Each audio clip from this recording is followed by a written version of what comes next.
ప్రస్తుత సమాజంలో మనిషికి ఓర్పు అనేది ఎంత అవసరం? పెద్దవాళ్ళు చెప్తూ ఉంటారు మనిషికి ఓర్పు సహనం అనేది ఖచ్చితంగా ఉండాలి అని చెప్పి. మరి ఓర్పు ఉండాలి అని చెప్పేటప్పుడు మన ముందు అధర్మంగా ఏదైనా జరుగుతున్నప్పుడు, మనపైకి ఏదైనా వ్యతిరేకత వచ్చినప్పుడు అదే ఓర్పుతో ఉండాలా, ఎదురు తిరిగి మనం దాడి చేయాలా? ఇలాంటి మంచి మంచి విషయాలు ఇప్పుడు ప్రభుజీతో మాట్లాడి తెలుసుకుందాం. ప్రస్తుతం మనతో పాటు ఉన్నారు ఇస్కాన్ టెంపుల్ నుంచి ప్రణవానంద గారు. ఇప్పుడు వారితో మాట్లాడి మరిన్ని విషయాలు క్లియర్గా అడిగి తెలుసుకుందాం. హరే కృష్ణ ప్రభుజీ. హరే కృష్ణ మాతాజీ. ప్రభుజీ, ప్రతి ఒక్కరు కూడా కృష్ణుని ఆరాధించే వాళ్ళు తన దగ్గర నుంచి ఏదో ఒకటి ఆశిస్తూనే ఆరాధిస్తుంటారు అని అనిపిస్తుంది చూసే వరకు. నిజంగా ఆయన నుంచి ఏమీ ఆశించకుండా ఆరాధించే వాళ్ళు కూడా ఉన్నారా ప్రభుజీ? ఏదో ఒకటి ఆశిస్తూ ఉంటారు అని మనకు అనిపిస్తుందండి. ఎందుకో తెలుసా? ఎందుకంటే మనం నిజమైన భక్తి అంటే మనకు తెలియదు కాబట్టి. ఇంకో విషయం చెప్తాను. ప్రహ్లాదుడు దగ్గరికి నరసింహస్వామి ఆయన కోసమే ఒక అవతారాన్ని స్వీకరించారనమాట. అయితే హిరణ్యకశిపు సంహారం అంతా అయిపోయాక సింహాసనం పైన కూర్చొని, ఓ ప్రహ్లాద నీకేం కావాలో అడుగు అంటే, నాకేం వద్దండి అంటే, చెప్పు ప్రహ్లాద నీకేం కావాలో చెప్పు, ఏదో ఒకటి ఇవ్వాలనుకుంటున్నా అంటే, లేదు లేదు నాకేమొద్దు నాకేదొద్దు. అడుగుతావా లేదా అంటే, నువ్వు ప్రశాంతంగా ఉండయ్యా నాకేదొద్దు అని నరసింహస్వామికే నచ్చి చెప్తున్నాడనమాట ప్రహ్లాదుడు. చివరికి ఏదో ఒకటి అడగాల్సిందే, నువ్వు ఏదైనా అడగాల్సిందే, అడగంది నేనెళ్ళను అని అంటే, సరే మా నాన్నని క్షమించేసేయి అని అడుగుతాడనమాట. చూడండి, భక్తుడికి చివరికి ఏదన్నా అడగాలి. వాళ్ళ నాన్నగారు ఎన్ని చేశాడండి ఈయనని తేళ్లతో కరిపించాడు, ఏనుగులతో తొక్కించాడు, సముద్రంలో పడేయించాడు, పర్వతంపై నుంచి కిందికి పడించాడు, విషం ఇచ్చాడు, చంపాలని చూశాడు. ఏం చేసినా సరే చివరికి కోరుకో అంటే మా నాన్నని క్షమించేసే అన్నాడు. ఇది ఒక భక్తుడి యొక్క లక్షణం ఎలా ఉంటుంది. ఈరోజు మేము కుంతి మహారాణి యొక్క ప్రార్థనలు చదువుతున్నాం భాగవతంలో. ఆవిడ ఒక కోరిక అడుగుతుంది కృష్ణుని. ఏమంటుంది తెలుసా అండి? అయ్యా నాకు ఇంకా కష్టాలు ఇవ్వు జీవితంలో అని అడుగుతుంది. ఎందుకయ్యా కష్టాలు ఎందుకు అని అంటే, కష్టాలు నువ్వు చాలా బాగా గుర్తొస్తావు, నీ గుర్తు మంచిగా ఉన్నప్పుడైతే నువ్వు గుర్తురావు కదా, కష్టాలు ఉన్నప్పుడు నేను నిన్ను వేడుకుంటా, కాబట్టి ఇంకా కష్టాలు ఇవ్వు నాకు అని చెప్తుంది కుంతి మహారాణి. ఇది నిజమైన భక్తి అని అంటే. కాబట్టి భగవంతుడి యొక్క భక్తి అని ఎప్పుడైతే ఉంటుందో, భక్తి ట్రాన్స్లేట్స్ టు ప్రేమ. నిజమైన ప్రేమలో అండి వేరే వాళ్ళ దగ్గర నుంచి మనం ఏం తీసుకోవాలి అని అనుకోం, మనం ఏమి ఇవ్వాలి అని ప్రయత్నం చేస్తాం. మా గురువుగారు ఒక విషయం చెప్తారు, love means service, love means sacrifice అని అంటారు. ప్రేమ అంటే త్యాగం, ప్రేమ అంటే సేవ. కాబట్టి ఎక్కడైతే ప్రేమ ఉంటుందో అక్కడ స్వపేక్ష ఉండదన్నమాట, నిరపేక్ష భావనతో ఉంటుంది. కాబట్టి భక్తి అని అంటే ఏమీ భగవంతుడి దగ్గర అడగాల్సిన అవసరం లేదండి. ఎందుకంటే ఒక తల్లికి పిల్లవాడికి ఏమేం కావాలో అన్నీ తెలుస్తుంది.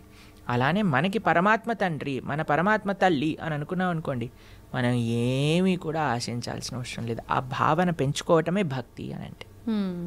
అంత సులభంగా ఎలా వస్తుంది ప్రభుజీ ఆ భావన? ఎప్పుడైతే మనం సాధన చేస్తామో, ఎప్పుడైతే భక్తుల యొక్క సాంగత్యంలో ఉంటామో. ఎందుకంటే అండి, ఎలాంటి వాళ్ళ యొక్క సాంగత్యంలో ఉంటామో అలాంటి ఆలోచనలే మనకు వస్తాయి.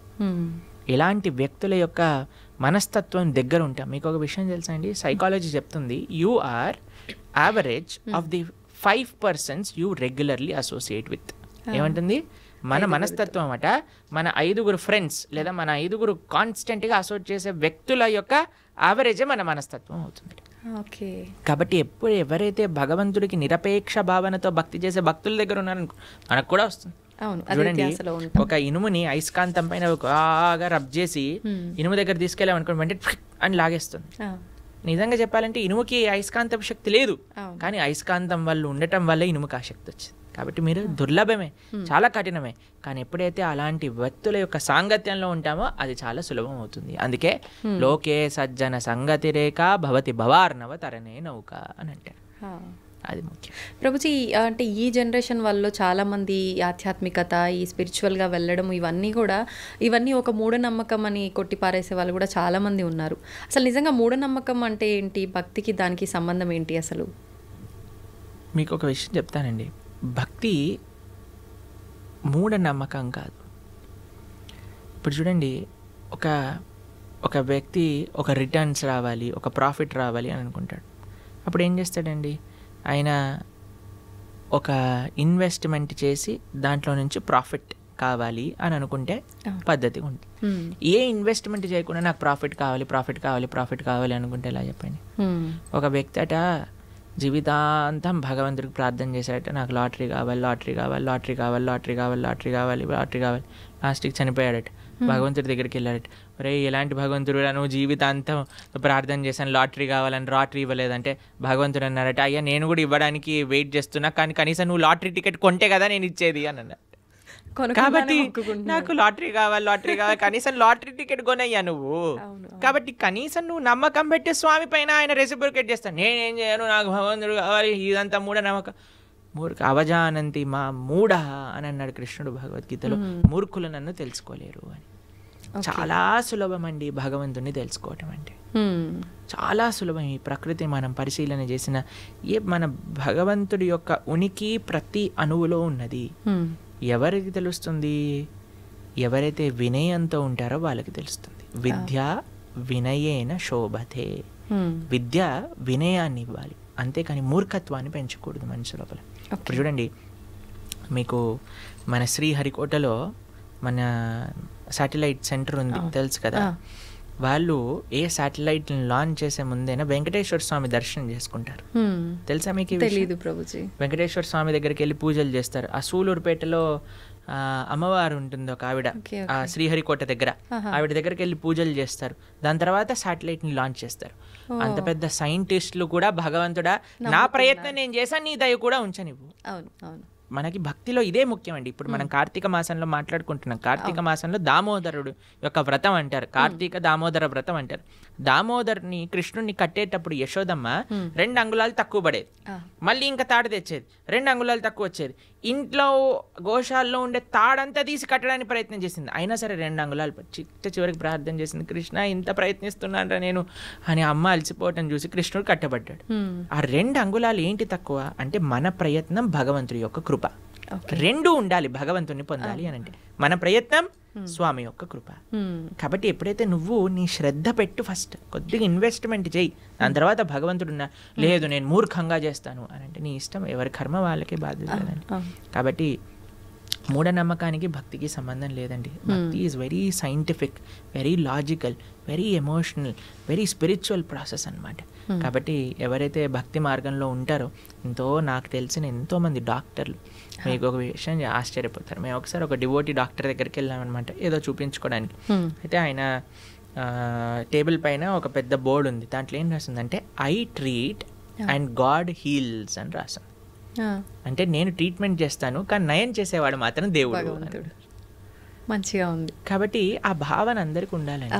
కాబట్టి భగవంతుడి పైన నమ్మకం మూఢ నమ్మకం కాదు, భగవంతుడి పైన నమ్మకం నిజమైన నమ్మకం, వర్త్ ఇన్వెస్టింగ్, ఆ ఫెయిత్ అనేది.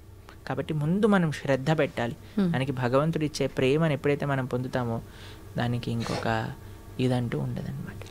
ఒకసారి ఒక డాక్టర్ చెప్పాడు, ఒక ఆయన హైసీలోకి తీసుకెళ్తుంటే కృష్ణ రామ గోవింద రక్షించి తండ్రి అన్నట్టు, నేను ట్రీట్మెంట్ చేస్తుంటే దేవుడికి ఎందుకు ప్రార్థన చేస్తున్నాను, కాపాడేది నేను అని అంటే ఆయన అన్నాడట, అయ్యా నీ హాస్పిటల్లో చనిపోతారా జనాలు అంటే చాలా మంది చంపేస్తున్నావు కదా నువ్వు అన్నాడు. నేను చంపట్లేదు, నేను జస్ట్ బతికిస్తాను. బతికించినప్పుడు చంపేవాడివి కదా నువ్వే, 2 రెస్పాన్సిబిలిటీ తీసుకోను. లేదన్న నోరు మూసుకొని వెళ్ళు, మా కృష్ణుడు కాపాడుతాడు, మారే కృష్ణ రాకే కృష్ణ మారేకే. భగవంతుడు బతికించాలి అంటే బతుకుతాడు, భగవంతుడు తీసుకెళ్ళాలి అనుకుంటే ఆయన పిల్లలు తీసుకెళ్తాడు అని అన్నారు. అప్పుడు డాక్టర్ కొద్దిగా వినయం వచ్చిందనమాట. కాబట్టి మనం ఎప్పుడైనా వినయంతో ఉండాలి. శ్రద్ధావాన్ లభతే జ్ఞానం, శ్రద్ధ పెట్టు నీకు జ్ఞానం వస్తుంది, భగవంతుడు ఎవరు ఏంటి అనే విషయాలన్నీ తెలుస్తాయి. ప్రభుజీ, ఆధ్యాత్మిక చైతన్యం అంటే ఏంటి? భక్తి ఆధ్యాత్మిక చైతన్యం రెండు ఒకటేనా? భక్తికి సంబంధించిన జ్ఞానం ఏదైతే ఉందో దాన్ని ఆధ్యాత్మిక చైతన్యము అని అంటారు. ఎప్పుడైతే మనం భగవంతుడి గురించి వింటామో, అందుకే చాలా మంది అండి పూజలకి చాలా ఇంట్రెస్ట్ చూపిస్తారు, వ్రతాలు నోములు చేయాలంటే చాలా ఎంతూజియాస్టిక్గా ఉంటారు. అదే నువ్వు వచ్చి భాగవతం వినరా నాయన అంటే ఎవరు రాడనమాట, గీత చదువురా బాబు అంటే ఎవరు రాడనమాట. ఎందుకు అని అంటే మనకి ఒక స్టెప్స్ ఆఫ్ డివోషనల్ సర్వీస్ ఉంటాయి. 9 భక్తి మార్గములు అని అంటారు, మీరు వినే ఉంటారు కదా. మన ఛానల్లో ఒక ప్రవచనం ఉన్నది 9 భక్తి మార్గాలపైన. అందులో ప్రహ్లాదుడు వాళ్ళ నాన్నగారికి చెప్పినప్పుడు, ప్రహ్లాద హాస్టల్లో ఏం చదువుకున్నావు అని అంటే ప్రహ్లాదుడు అన్నాడు, చదివించి నను గురువులు చదివి తిని సకల శాస్త్రములు చదువులలో మరమమెల్ల చదివి తిని తండ్రి అని ప్రహ్లాదుడు అన్నాడు అనమాట. అయ్యా నన్ను గురువులు చదివించారు, నేను సకల శాస్త్రములు చదువుకున్నాను, ఆ చదువులలో మర్మం అంటే ఎసెన్స్ ఆఫ్ స్క్రిప్చర్స్ నేను నేర్చుకున్నాను అంటే చాలా ఆనందపడతాడండి. హిరణ్యకశిపు అంటాడు, ఏంటి అసారాంశమో చెప్పు ప్రహ్లాద అని అంటే, శ్రవణం కీర్తనం విష్ణు స్మరణం పాదసేవనం అర్చనం బంధనం దాస్యం సఖ్యం ఆత్మనివేదనం. ఆయన అంటాడు, శ్రవణం కీర్తనం విష్ణో స్మరణం పాదసేవనం. శ్రవణం అంటే ఫస్ట్ స్టెప్ ఆధ్యాత్మిక భక్తి మార్గం లేదన్నా ఉంటే భగవంతుడి గురించి వినటం. ఇది గుర్తుపెట్టుకో. శ్రవణం, దాని తర్వాత కీర్తనం అంటే భగవంతుడి యొక్క నామ జపం చేయటం. ఇప్పుడు మేము వచ్చేటప్పుడు భగవన్ నామం జపం చేసుకుంటే, ఈరోజు ఏకాదశి కదా, 64 మాలలు చేస్తామని అందరం భగవన్ నామ స్మరణ చేస్తూ ఉండాలి. ఫస్ట్ ఎందుకు నేను జపం చేస్తున్నా? ఎందుకంటే జపం చేయటం భగవంతుని తెలుసుకోవటానికి అత్యంత ముఖ్యమైన మార్గము అని మనం విన్నాం కాబట్టి జపం చేస్తాం. శ్రవణం కీర్తనం విష్ణోహో స్మరణం. ఏదైతే మనం విన్నామో దాని గురించి స్మరణ చేస్తూ ఉండాలి. మనమేమో మాయపూర్లో మా గురువుగారు యాత్ర అయిందనమాట. మా గురువుగారు ప్రవచనాలు చెప్పిన విషయాలు ఆలోచిస్తూ ఒకరోజు రాత్రి 2-3 గంటలు నాకు నిద్ర పట్టలేదన్నమాట. అదే విషయాలు మనసులోకి వస్తున్నాయి. ఆ గురువుగారు ఏం చెప్పారు, ఈ విషయాలు ఎంత బాగా చెప్పారు అనే విషయం స్మరించటం అనేది చాలా ముఖ్యం. శ్రవణం కీర్తనం విష్ణు స్మరణం పాదసేవనం అర్చనం. దాని తర్వాత అర్చనం వస్తుంది, దాని తర్వాత పూజ వస్తుంది. ఎప్పుడైతే మనం శ్రవణం కీర్తనం స్మరణం ఇవి చేస్తామో అప్పుడు మనం చేసే ఆరాధన ప్రేమతో భక్తితో భగవంతుడికి సమర్పణ చేయవచ్చు. కానీ మన వాళ్ళు ఏంటి, 3 స్టెప్పులు తీసేసి డైరెక్ట్ పూజ, డైరెక్ట్ వ్రతం అందులోకి వెళ్ళిపోతారనమాట. కానీ ఫస్ట్ వినాల్సింది భగవంతుడి గురించి, ఫస్ట్ చేయాల్సింది భగవన్ నామ స్మరణ. దాని తర్వాత భగవంతుడు ఏం చెప్పారు, మన గురువులు ఏం చెప్పారు, భక్తులు ఏం చెప్పారని స్మరించుకోవటం. దాని తర్వాత మనం మెల్లమెల్లగా రావచ్చు. ప్రభుజీ, చాలామంది అంటారు, అంటే కొంతమంది ఎలా అంటే ఇప్పుడు మీరు చెప్పినట్టుగా వినటము, మాట్లాడటము ఇవన్నీ ఇష్టపడకుండా డైరెక్ట్ పూజ, డైలీ పొద్దున్నే పూజ చేసామా మళ్ళీ మన పనికి మనం వెళ్ళామా అలా ఉంటారు. కొంతమంది ఏమో అసలు పూజలు జోలికే వెళ్ళరు, భగవంతుడు నా మనసులో ఉన్నాడు, నేను మనసులో తలుచుకుంటే సరిపోతుంది అంటారు. నిజంగా ఎలా చేసినా భగవంతుని అనుగ్రహం పొందొచ్చా? మళ్ళీ దామోదర మాసం అన్నాం కదా, దామోదర లీల గురించి ఒక చిన్న విషయం చెప్తాను. యశోదమ్మ ప్రతిరోజు ప్రొద్దున లేవంగానే పెరుగుతో కవ్వం పెట్టి చిలుకుతుంది అన్నాం. ఎందుకంటే గోపికల యొక్క పని వెన్న తయారు చేయటం, పాలు, నెయ్యి, పెరుగు, వెన్న, ఇదే వాళ్ళ పని. రోజు వెన్న చిలుకుతూ ఉండు. ప్రొద్దున లేసి ప్రతిరోజు అందరు గోపికలు అదే పని చేసేవాళ్ళు. ఏం చేసేవాళ్ళు తెలుసా అండి, కేవలం వెన్న చిలికే వాళ్ళు కాదు, నోటితో కృష్ణుడి గురించి పాడుతూ ఉండేవారు అనమాట. హే కృష్ణ, హే గోపాలక, హే కృపాచరణిదే, హే సింధు కన్యాపతే, హే కంసాంతక, హే గజేంద్ర కరుణా పారీన, హే మాధవ అని భగవంతుడి గురించి పాడుతూ భగవంతుని స్మరిస్తూ ఉండేవారు. అరే కృష్ణుడు ఇంత చిన్న పిల్లవాడైనప్పుడు పూతని సంహరించాడు, దాని తర్వాత తృణావర్తిని సంహరించాడు, అరే బ్రహ్మాండములన్నీ కూడా నోట్లో చూపించారు, ఏంటి కృష్ణుడి యొక్క మాయ, అలా స్మరిస్తూ వాళ్ళు చేసే పని చేస్తుండేవారు. కానీ మనసు మాత్రం కృష్ణుడి పైన ఉండేది, నోటి ద్వారా భగవంతుడి యొక్క నామస్మరణ. కాబట్టి మన డ్యూటీ మనం చేయాలి, మన రెస్పాన్సిబిలిటీస్ మనం చేయాలి. కానీ ఎలా చేయాలి? భగవంతుడి కోసం చేయాలి, భగవంతుడిని స్మరిస్తూ చేయాలి, భగవన్ నామం చెప్తూ చేయాలి. అది ఓకే. ప్రభుజీ, ఎలాగో కార్తీక మాసం కదా, ప్రతి ఒక్కరు కూడా అసలు ఎప్పుడు పూజ చేయని వాళ్ళు కూడా ఈ మాసంలో ఆధ్యాత్మికంగా చాలా దగ్గరగా ఉంటారు. ఆలయాలకు వెళ్ళటం కానీ, ఇంట్లో నిత్య దీపారాధనలు కానీ. ప్రత్యేకించి కృష్ణుని ఆరాధించే వాళ్ళు ఏ రకంగా ఆరాధిస్తే ఆయన అనుగ్రహం? కార్తీక మాసంలో దామోదరుడి యొక్క ఆరాధన చాలా విశేషం. కార్తీక మాసం వ్రతాన్ని ఊర్జ వ్రతము అని అంటారు. అంటే మన లోపల తేజస్సుని, శక్తిని, ఆనందాన్ని పెంచే వ్రతం అనమాట. ఎందుకంటే ఇది సాక్షాత్తుగా రాధారాణి యొక్క స్వరూపము అని మా సాంప్రదాయంలో బృందావన కృష్ణ భక్తి మార్గంలో చెప్తూ ఉంటారనమాట. ఎందుకు అని అంటే మీరు చూడండి, ఎప్పుడు కృష్ణుడి పక్కనే రాధారాణి ఉంటుంది. మనం చెప్పటం కూడా రాధే కృష్ణ అని అంటాం, సీతారామ అని అంటాం, లక్ష్మీనారాయణ అంటాం. రాధే కృష్ణ అని అన్నప్పుడు రాధా కృష్ణ. కృష్ణుడు భగవద్గీతలో ఒక విషయం చెప్తారు, మాసాన మార్గశీర్షోహం అని అంటారనమాట. మాసములలో నేను మార్గశీర్ష మాసాన్ని అని అంటాడు. మార్గశీర్ష అంటే డిసెంబర్, డిసెంబర్లో వచ్చే ధనుర్మాసం అని అంటారు చూడండి, అది మార్గశీర్ష మాసం. మార్గశీర్షం ముందు వచ్చేది కార్తీకం. కృష్ణుడు మార్గశీర్షం అయితే రాధారాణి కార్తీకం అనమాట. కాబట్టి కృత్తిక అనేది రాధారాణి యొక్క పేరు అనమాట. కాబట్టి కార్తీక మాసంలో చాలా విశేషం. బృందావనంలో అయితే మీరు అడుగు వేయడానికి కూడా ప్లేస్ ఉండదు. బృందావనం ఊరు బయట వెహికల్స్ అన్ని ఆపేస్తారు, అంత రష్ ఉంటుంది. ఎందుకంటే బృందావనంలో పరిక్రమ, బృందావనంలో దామోదరు యొక్క నేతి దీప సమర్పణ, దామోదర అష్టక పారాయణ, బ్రహ్మముహూర్తంలో లేవటం, స్నానాది కార్యములు ఆచరించడం ఇవన్నీ చాలా విశేషం అనమాట. ప్రభుజీ, ప్రతి ఒక్కరికి కూడా ఓర్పు అనేది ఉండాలి, సహనం ఉండాలి, ప్రతిదానికి ఆవేశపడకూడదు, ఎదుటివారు ఏదైనా అన్నప్పుడు మనం ఆలోచించి మాట్లాడాలి అని చెప్తూ ఉంటారు పెద్దవాళ్ళు. అసలు ఓర్పు సహనం గురించి భగవద్గీతలో ఏం చెప్పబడి ఉంది? చాలా చాలా విషయాలు భగవద్గీతలో ఓర్పు సహనం గురించి చెప్పారు. అయ్యా, ఏదైనా సరే సమంగా చూడు, అది నష్టమైనా సరే, లాభమైనా సరే, మంచి అయినా సరే, చెడైనా సరే, మానమైనా సరే, అపమానమైనా సరే, తథా మాన అపమానయోహో సమదృష్టి కలిగిన వాడే నిజమైన ధీరుడు, ముని అని చెప్తూ ఉన్నాడనమాట కృష్ణుడు భగవద్గీతలో. ఎందుకంటే అండి మనకి సమత్వం చాలా అవసరం, కంట్రోలింగ్ ద ఎమోషన్స్ అనేది చాలా అవసరం. మీకు ఒక విషయం చెప్తాను, చాలా ఈజీ కాదండి, చెప్పినంత ఈజీ కాదు. దానికి మన లైఫ్ స్టైల్ చేంజ్ చేసుకోవాలి. మనం ఎప్పుడైతే రాజసీకమైన వ్యక్తులతో, వస్తువులతో, ఆహారంతో మనం అసోసియేట్ అవుతామో అప్పుడు అది మనం ఎమోషన్స్ని కంట్రోల్ చేసుకోలేమన్నమాట. ఎప్పుడైతే మనం సాత్వికంగా ఉంటామో, ధార్మికంగా ఉంటామో, మీకు ఎగ్జాంపుల్ చెప్పానో లేదో నాకు తెలీదు. ఒకసారి మేము ఒక స్టూడియో నుంచి వస్తున్నప్పుడు ఒక వ్యక్తి మాతో పాటు నడుస్తూ వస్తున్నప్పుడు ఒక ఆయన పరిగెత్తుకుంటూ ఫాస్ట్గా నడిచేసరికి ఈ వ్యక్తిని భుజాలపైన ఇలా డాష్ అయిందనమాట. కింద పడిపోయి లేసాడనమాట. లేసేసి నా దగ్గరికి వచ్చి, ప్రభుజీ నేను, అప్పుడు ఆయన మాల వేసుకున్నాడు. అయితే ఆయన చెప్పాడు, ప్రభుజీ నేను మాత్రం మాల వేసుకొని ఉంటే వీడు ముక్కు పలిగేది అని అన్నాడు అనమాట.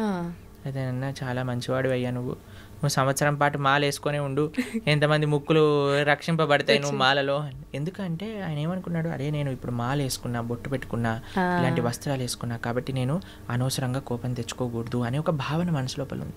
అదే మాల లేకపోయింటే వాడు ముక్కు పలిగిపోయేది, పెద్ద యుద్ధం అక్కడ. సరే, అందుకే ఆధ్యాత్మిక భావన ఎందుకు మనకు కావాలి, ఎందుకు మనం బొట్టు పెట్టుకోవాలి, ఎందుకు మనం మాల వేసుకోవాలి, ఎందుకు మనం సాంప్రదాయంగా ఉండాలంటే ఎప్పుడైతే మనం ఇవన్నీ ఎక్స్టర్నల్ థింగ్స్, చాలామంది అంటారు ఎందుకు ఇవన్నీ అవసరం లేదు, ఇదంతా షో ఆఫ్ అంటారు. కాదండి, ఇవి ఇలా వేసుకున్న వాళ్ళ వల్ల చాలామంది ముక్కులు కాపాడబడుతున్నాయి, చాలామంది బ్రతికి ఆనందంగా ఉంది. ఎందుకంటే మనిషి అంటే ఎమోషనల్ కదా, వెంటనే యాక్ట్ చేయాలనిపిస్తుంది. కానీ ఆధ్యాత్మికత ఏం చేస్తుందో తెలుసా అండి, ఆ మనిషిని ఆలోచింపజేస్తుంది.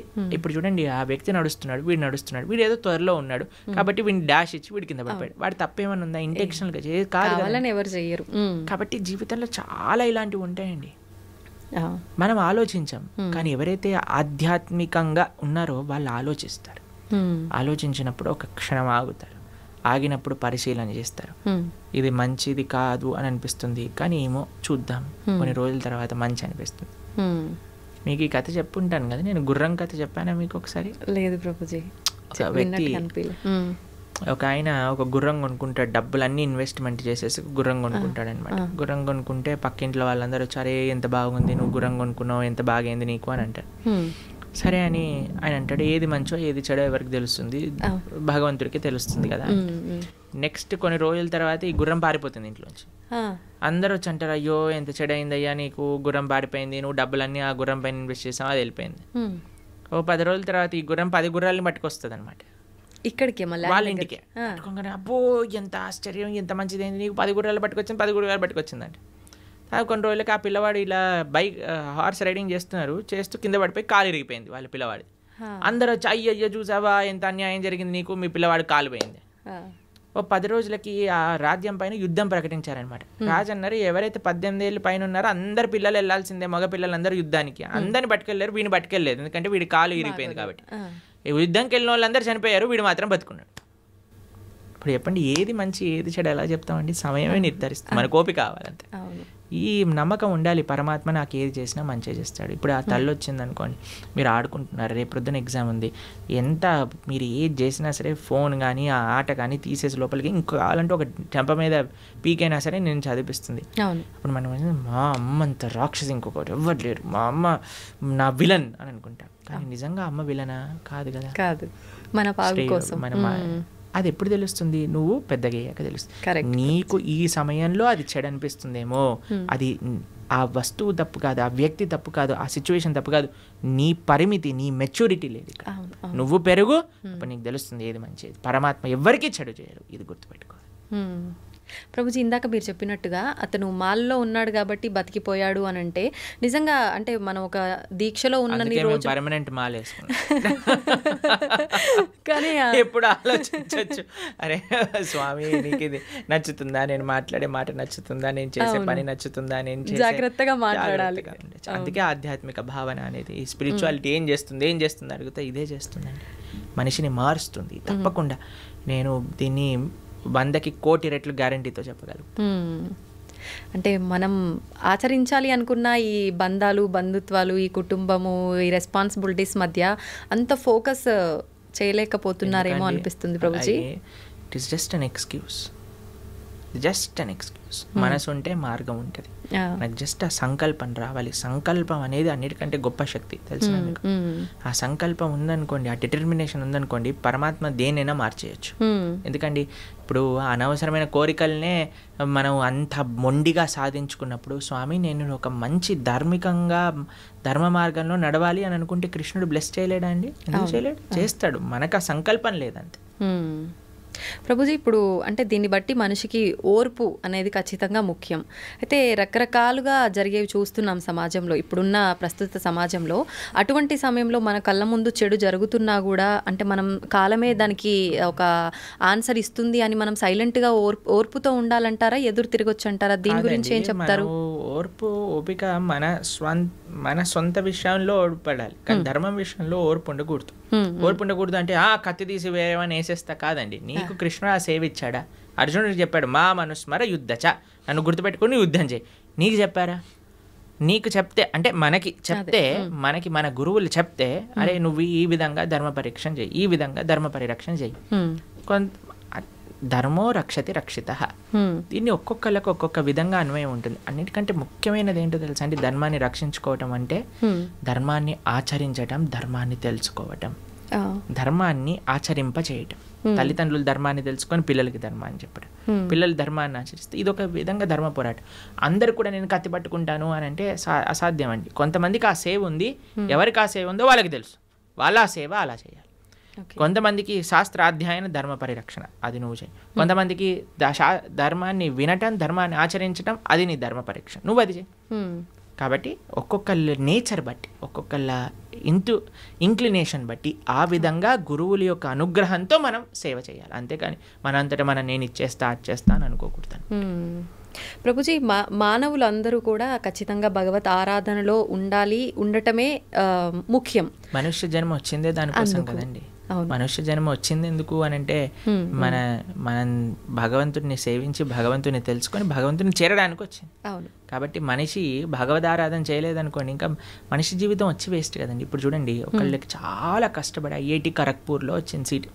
వాడు వచ్చాక నేను క్యాంటీన్కి వెళ్తాను, నేను సినిమాకి వెళ్తాను, నేను అక్కడికి వెళ్తే ఒరే ఇంత కష్టపడి ఐఐటికి వచ్చిందిరా, చదువుకోరా అని చెప్తా. అంతే కదండి, అవునా కదా?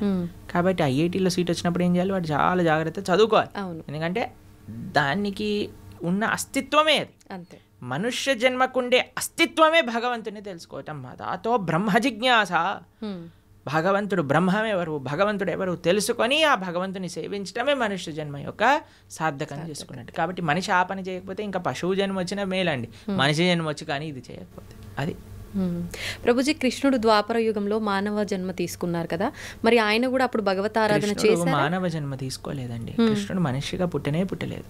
కృష్ణుడు దేవకీ దేవి యొక్క గర్భం నుంచి ఉదయించాడు, సూర్యుడు ఉదయించినట్టు. వసుదేవుడి యొక్క హృదయంకి వచ్చి దేవకీ దేవి యొక్క హృదయంకి వెళ్ళి దేవకీ హృదయం నుంచి దేవకీ గర్భం నుంచి ప్రకాశితమయ్యారు చతుర్భుజ రూపంతో. మనిషిలా పుట్టాడంటే ఏడుస్తూ పుట్టాడండి. కృష్ణుడు పుట్టినప్పుడు శంఖచక్ర గదా పద్మాలు పట్టుకొని, అమ్మ నువ్వు పూర్ణజన్మలో ఇది, నాన్న నువ్వు ఇది, నన్ను తీసుకెళ్లి గోకులంలో దింపేయండి. ఇది మనిషా అండి? మనిషి చేస్తాడా ఇలా? కానీ ఆయన భగవంతుడి మానవ జన్మ కాదు. ఎలా అండి? ఆ రోజుల్లో పూతన రాక్షసు చంపే, తృణావర్తిని చంపే, శకటాసుర, కేసి, హరిష్టాసుర, ప్రలంబాసుర, ఆ సుల్నందరిని చంపేసి గోవర్ధనాన్ని ఎత్తేసి ఫారెస్ట్ పైన మింగేసి మనిషి చేయగలుగుతాడా?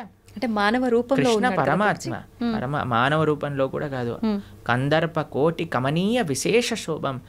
1000 మంది కందర్పులు వచ్చినా సరే ఆయన ముందు కళ్ళు తిరిగి పందిపోయి అంత అందం కలిగిన వాడు శ్రీకృష్ణ భగవానుడు. కందర్పులు అంటే, కందర్ప అంటే కామదేవుడు, మన్మధుడు. కందర్ప కోటి కమనీయ విశేష శోభ అంటే కోట్ల మంది కందర్పులు కూడా ఆయన ముందు ఒక కాకరోజులా ఉంటారనమాట కృష్ణుడు. అంత సౌందర్యం, అంత శక్తి, అంత వీర్యం, అంత తేజస్సు, అంత జ్ఞానం కలిగిన వాడు శ్రీకృష్ణ పరమాత్మ. అయినా సరే నేను అడిగిన క్వశ్చన్ చెప్తాను. బృందావనంలో కృష్ణుడి పట్ల ఎంత ప్రేమ ఉండేది వ్రజవాసులకి అని అంటే, ఏదన్నా సంహరించిన, ఇంత పెద్ద పూతన అనే రాక్షసిని సంహరించిన చిట్ట చివరికి వాళ్ళ అమ్మ తీసుకొచ్చి ఆవు తోక తీసుకొని కృష్ణుడికి దిష్టి తిప్పి, అయ్యో మా తామకి దిష్టి తగిలింది కదా, నారాయణుడు రక్షింపుగాక. ఇప్పటికీ మీరు బృందావనంలో నందగావ్ అనే ప్రదేశానికి వెళ్తే నంద మహారాజ్ ఆరాధన చేసిన శేషశాయి విష్ణు ఈ యొక్క మూర్తి అక్కడ కనిపిస్తుంది అనమాట. ఆ శేషసాయి విష్ణు యొక్క మూర్తిని నంద మహారాజ్ ప్రతి నిత్యము ఆరాధన చేస్తూ ఉండేవారు. కృష్ణుడి యొక్క కాంక్ష కోసం ఒక నరసింహస్వామిని కూడా, ఆయనే నరసింహుడు, ఆయనకు ప్రార్థించారు, ఓ నరసింహ మా పిల్లవాడిని కాపాడు, ఓ నరసింహ మా పిల్లవాడిని కాపాడు. ఇప్పటికీ నంద మహల్కి వెళ్తే ఆ నరసింహస్వామి ఆ విష్ణుమూర్తి కనిపిస్తారు అనమాట.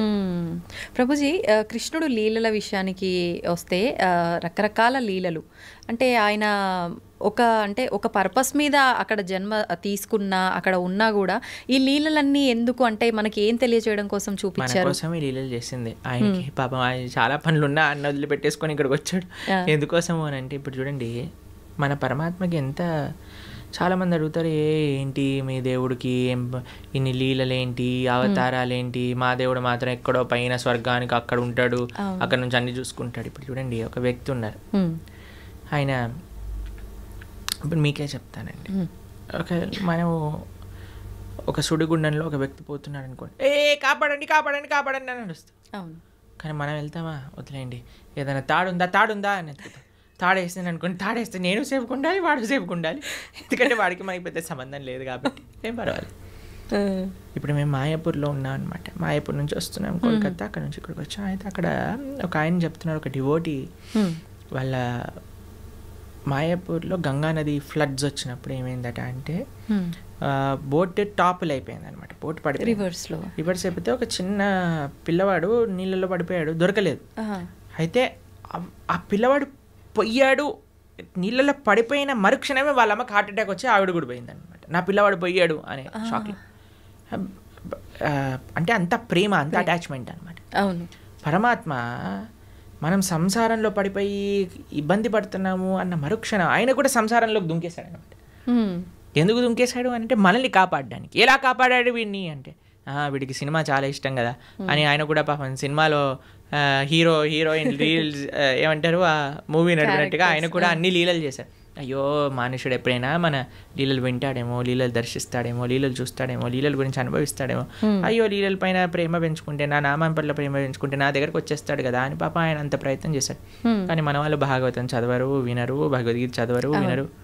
ఎంత అన్యాయం చెప్పండి. స్వామి మన కోసం అంత కష్టపడుతున్నప్పుడు మనం ఎంత కష్టపడాలి స్వామి కోసం? అది ప్రభుజీ, అందరూ అంటే మనం ఎవరైతే ఉన్నామో ప్రతి ఒక్కరు కూడా నా బిడ్డలే అని చెప్పి భగవంతుడు అంటుంటారు.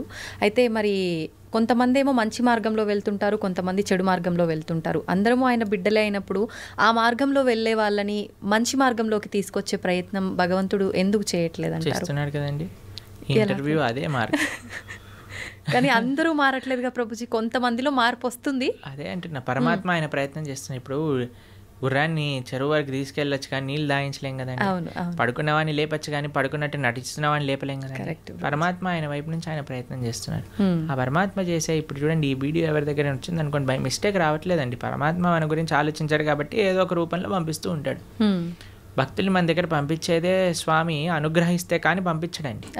ఎందుకంటే ప్రపంచంలో ఎంతో మంది, కొన్ని వేల మంది మారుతున్నట్టు మేము చూస్తున్నాం. ఎందుకు? కేవలం శ్రవణం వల్ల.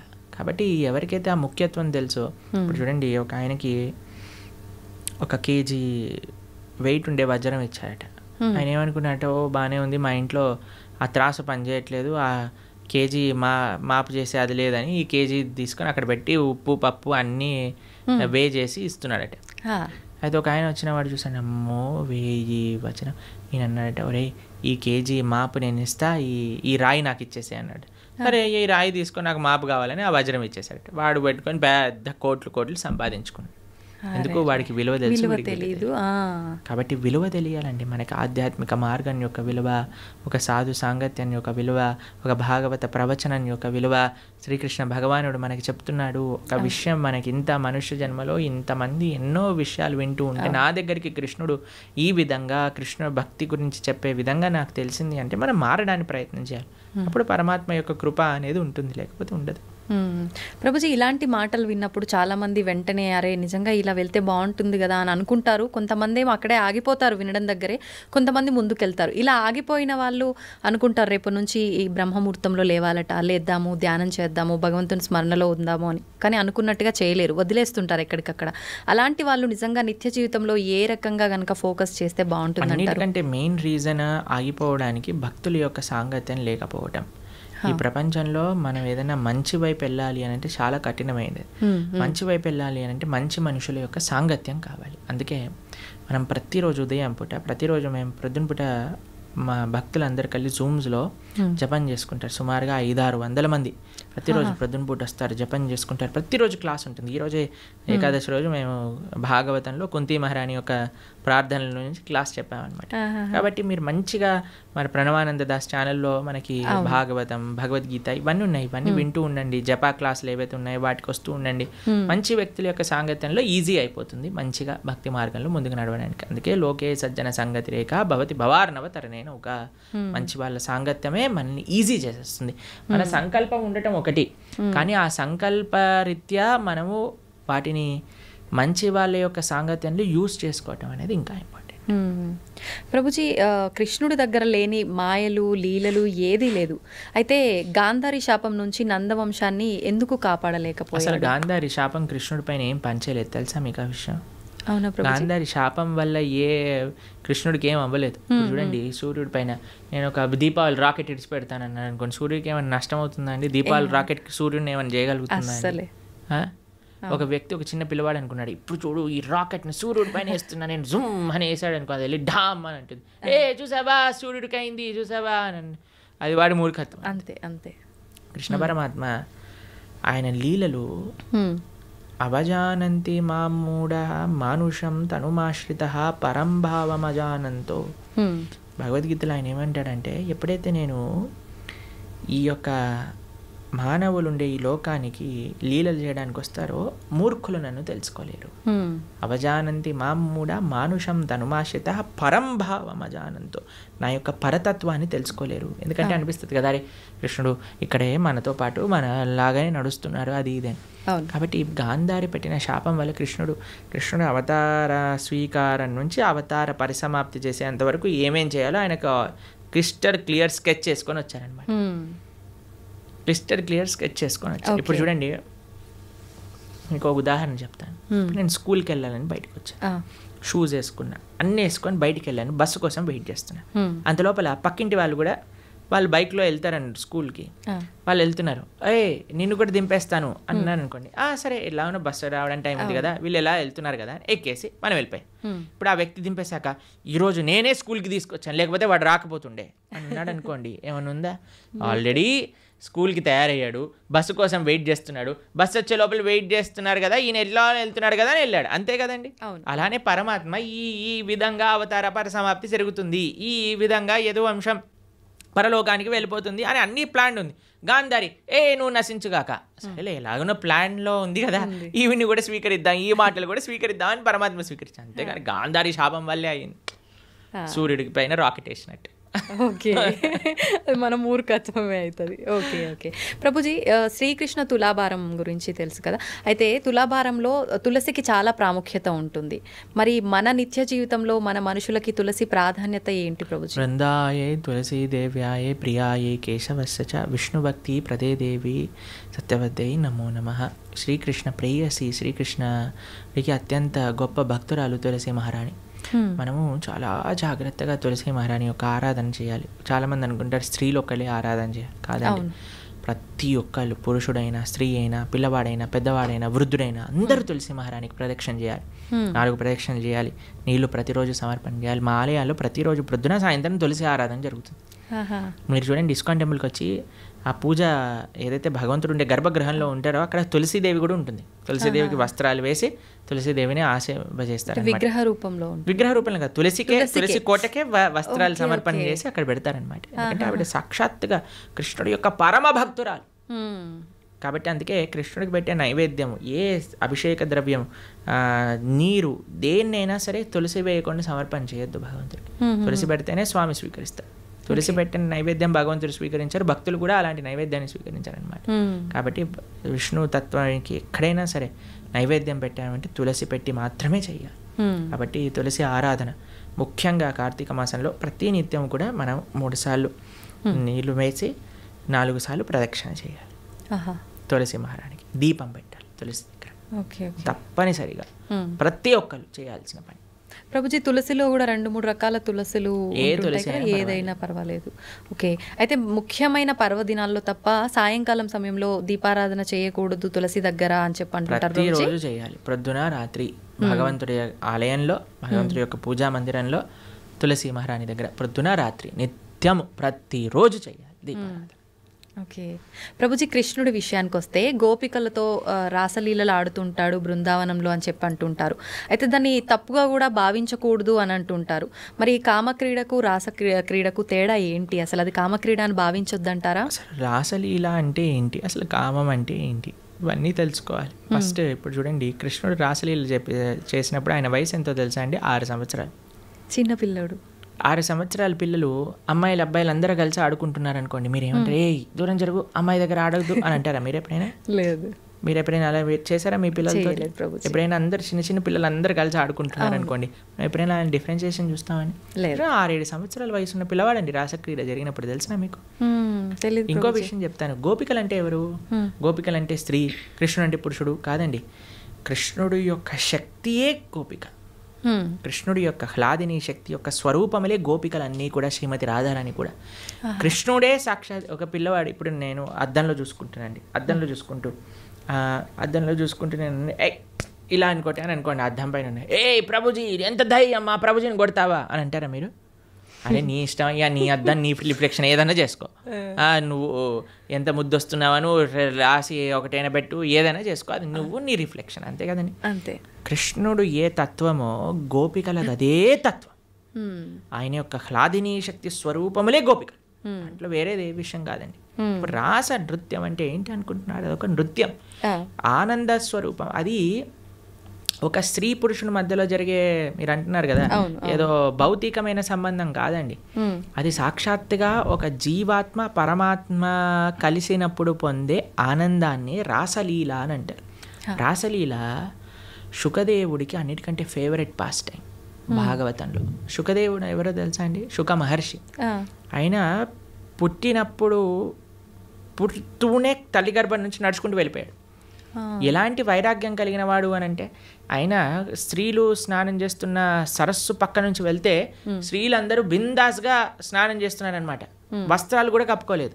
వ్యాసుల వారు అడుగుతారు, అయ్యా ఏంటి మీరు అని అంటే, ఆయనకండి స్త్రీ పురుష భేదమే లేదు, ఆయన అంతా ఆత్మజ్ఞాన తత్వంలో రమించేవాడు, కాబట్టి మాకు ఆయన డిఫరెన్సియేషనే తెలియలేదు. ఎందుకంటే స్త్రీకి చాలా తొందరగా పురుషుడి దగ్గర ఏదైనా చెడు భావన ఉంటే కనిపట్టేయచ్చండి.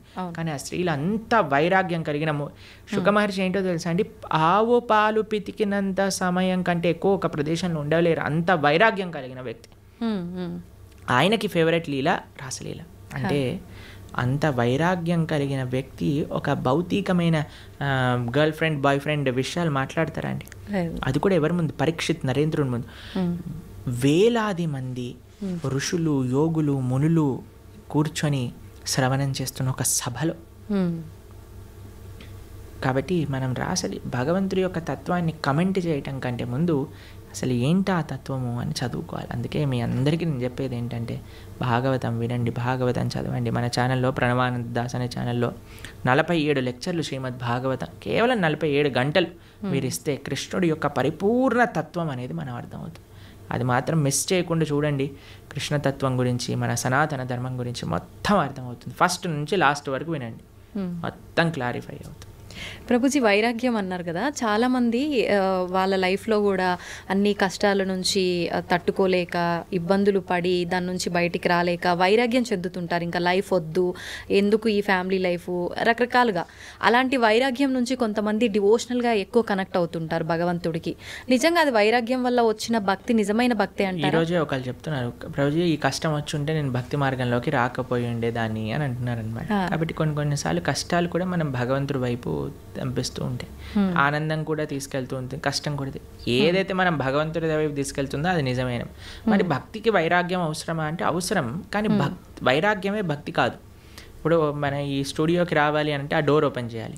వైరాగ్యం అనేది డోర్ లాంటిది, అందులోపల నుంచి ప్రవేశిస్తే భక్తి మార్గం లోపలికి రాగలుగుతాం అనమాట. కాబట్టి వైరాగ్యం కావాలి. వైరాగ్య విద్య, నిజభక్తి యోగ, శ్రీ చైతన్య మహాప్రభు యొక్క ఉపదేశములలో వైరాగ్యము అని అంటే ఏదో ఫల్గు వైరాగ్యం కాదండి, నిజమైన వైరాగ్యం మనకు కావాలి. యుక్త వైరాగ్యము అని అంటారు. ఫల్గు వైరాగ్యము అని అంటే, ఇప్పుడు చూడండి, శ్మశాన వైరాగ్యము అని అంటారు, ప్రసమ వైరాగ్యము అని. ఇదంటే ఎలా అంటే ఇప్పుడు చూడండి, శ్మశానంలో ఎవరైనా కాలిపోతున్నారనుకో, మనది కూడా అదే గతి కదా. ఇంటికి వచ్చాక ఏం చేసావు అంటే ఇడ్లీ వద్దు నాకు పెసరట్టు కావాలి. ఏం వైరాగ్యం అండి, పోయేవాడికి ఇడ్లీ తిన్నా సాంబార్ తిన్నా ఒకటే కదండి. రెండోది ఏమనుకుంటుందట అంటే ఎవరైనా ప్రసవ వేదన ఊ అని అరుస్తున్నప్పుడు, అమ్మో నేను మాత్రం పిల్లల్ని కానీ ఇంత నొప్పి నేను భరించలేను. మళ్ళీ పెళ్లి చేసుకోగానే ఒక పిల్లోడు, రెండో పిల్లోడు, మూడో పిల్ల, నాకు కూతురు కావాలి, నాకు ఇంకో అలాంటివి అనమాట. అలాంటి వైరాగ్యం పనికిరాదు. వైరాగ్యం అంటే ఏంటి, నా దగ్గర ఉన్నదంతా కూడా భగవత్ సేవలో ఉపయోగిస్తా, యుక్త వైరాగ్యము. ఇప్పుడు మీకు ఒక విషయం చెప్తాను. నేను ఇలా వెళ్తున్నాను అనుకోండి, ఒక పర్స్ పడిపోయింది అనుకోండి, అమ్మయ్య దేవుడు నాకు ఈ విధంగా కరుణించాడు, డబ్బులు నాకు ఇచ్చాడని తీసుకోవటం ఒక విధి. రెండవది ఏంటి, అయ్యో నాది కాదు కదా వదిలేస్తాను, నేను ముందుకెళ్ళిపోతాను, ఇంకో విధి. లేదు మూడు, అరే పర్స్ పడింది విజిత గారు ఎవరిదేనా అంటే అయిందే అండి ఇచ్చేయటం మూడో విధి. ఏది మంచిది అంటారు ఈ మూడిట్లో? అడిగి ఎవరిది అని ఇవ్వటమే. అంతే కదండి, దాన్ని యుక్త వైరాగ్యం అంటారు. ప్రతి ఒక్కటి తీసుకో, ఎవరికి చెందాల్సిందో వాడికి చెందించు. ఈ ప్రపంచంలో ఉన్నదంతా కృష్ణుడికి చెందిందే కాబట్టి ఆయనకి సమర్పణ చెయ్యి. అది నిజమైన వైరాగ్యం, నిజమైన భక్తి అని అంటే. నీ కోసం నువ్వు వాడుకోకు, పరమాత్మ కోసం ఉపయోగించు, దేశం కోసం ఉపయోగించు, ధర్మం కోసం ఉపయోగించు, భాగవతోత్తముల కోసం ఉపయోగించు, భగవంతుడి కోసం ఉపయోగించు. అది వైరాగ్యం. ప్రభుజీ, భగవంతుని ఆరాధించాలంటే భక్తి ఒక్కటే ప్రధానమా, శరీరం కూడా శుచిగా ఉండాలి అంటుంటారు. నిజంగా శరీరం శుచిగా ఉండటం అంటే ఏంటి?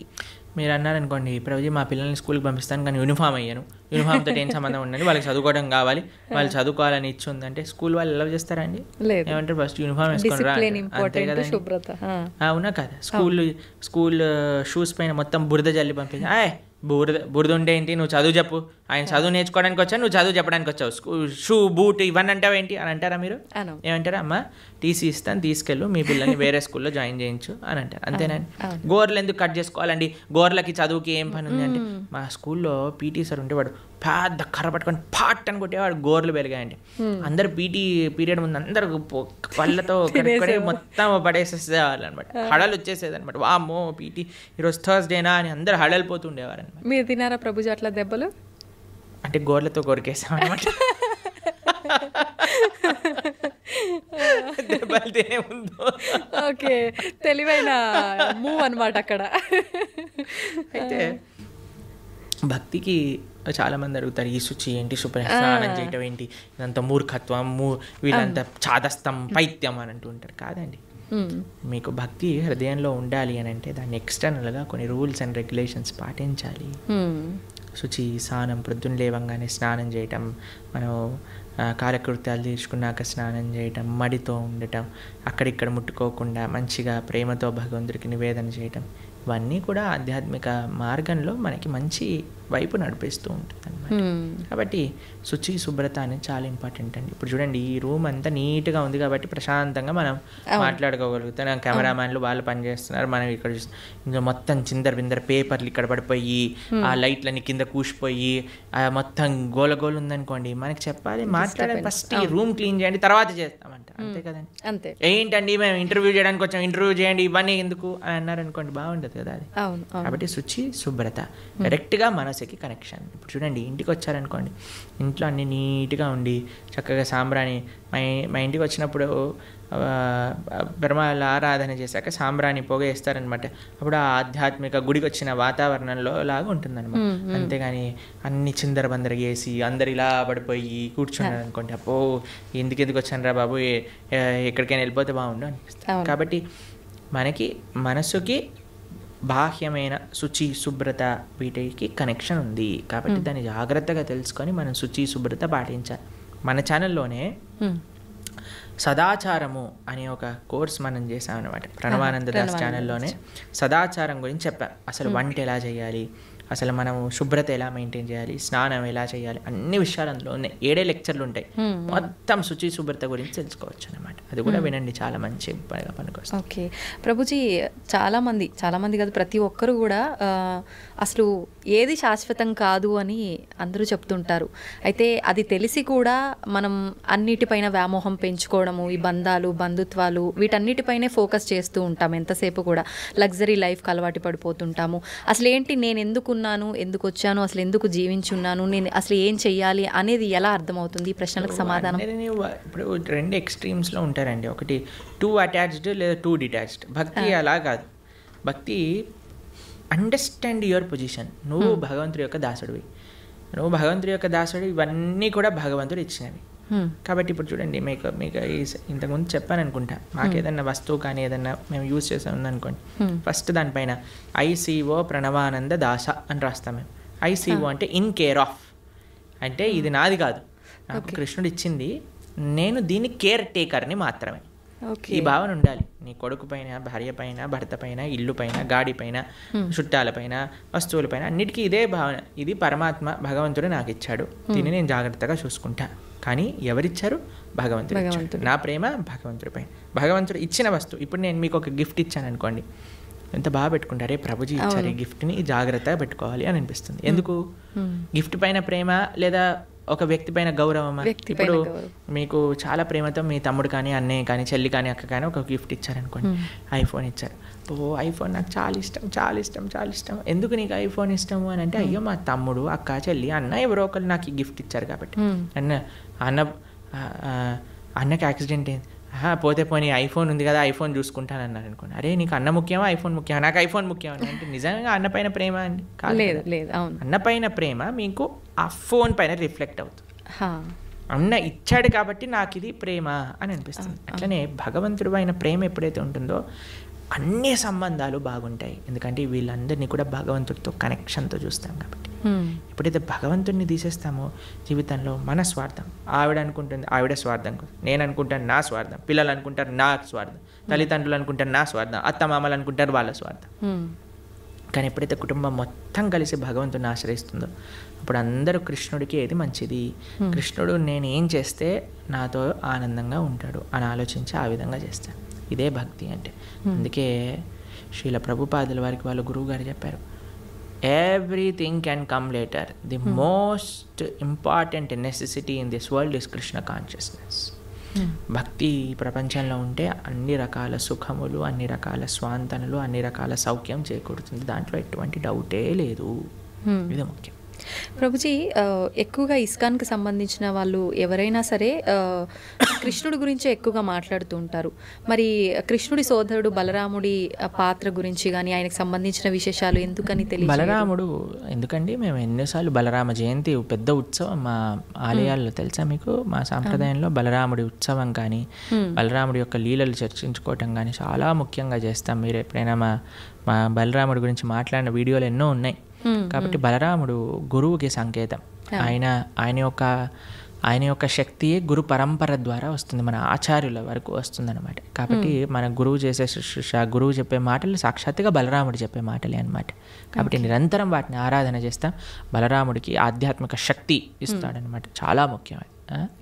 నిజంగా చాలా మంచి విషయాలు తెలియజేశారు ప్రభుజీ. ముఖ్యంగా కార్తీక మాసము, దామోదర పూజ, ఎక్కువగా కృష్ణుని ఆరాధించే వాళ్ళు ఉంటారు. ప్రత్యేకించి ఈ మాసంలో ఎలా ఆరాధించాలి, ఏంటి అసలు ఈ సమాజంలో మనం భక్తి మార్గం వైపు ఎలా వెళ్ళాలి, ఇలాంటి మంచి విషయాలు తెలియజేసినందుకు ధన్యవాదాలు ప్రభుజీ. హరే కృష్ణ.